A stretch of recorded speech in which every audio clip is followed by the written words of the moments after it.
11 বছর যাবৎ কোনো পে স্কেল ঘোষণা করেনি। এটা চূড়ান্ত পর্যায়ে আছে, যে কোনো মুহূর্তে পে স্কেল ঘোষণা হতে পারে।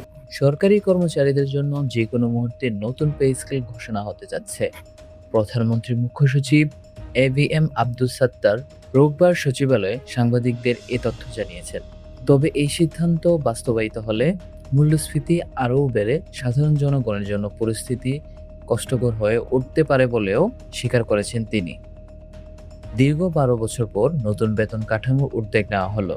এর আগে নবম জাতীয় বেতন কমিশন সরকারি কর্মকর্তাদের সর্বনিম্ন মূল বেতন ৮,২৫০ টাকা থেকে বাড়িয়ে ২০,০০০ টাকা এবং সর্বোচ্চ বেতন ৭৮,০০০ টাকা থেকে ১,৬০,০০০ টাকা করার সুপারিশ করেন। কিন্তু বিগত সরকার 11 বছর যাবৎ কোনো পে স্কেল ঘোষণা করেনি, যার ফলে এই 18 লক্ষ কর্মকর্তা কর্মচারীদের আমরা চাপের মধ্যে আছি।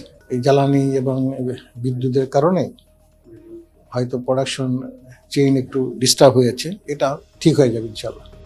এই সুপারিশ বাস্তবায়ন করতে সরকারের অতিরিক্ত ১,৬০,০০০ কোটি টাকার প্রয়োজন হবে। মুখ্য সচিব জানান, গত 11 বছর কোনো পে স্কেল না থাকায় 18 লক্ষ কর্মকর্তা কর্মচারী চরম চাপের মধ্যে রয়েছেন। মূল্যস্ফীতির সাথে সামঞ্জস্য রেখে তাদের জীবনযাত্রার মান বজায় রাখতেই এই সিদ্ধান্ত নেওয়া হয়েছে।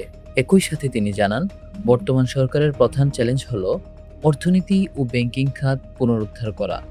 তিনি আশা প্রকাশ করেছেন, জ্বালানি ও বিদ্যুতের সরবরাহ স্বাভাবিক হলে বাজারে শৃঙ্খলা ফিরে আসবে।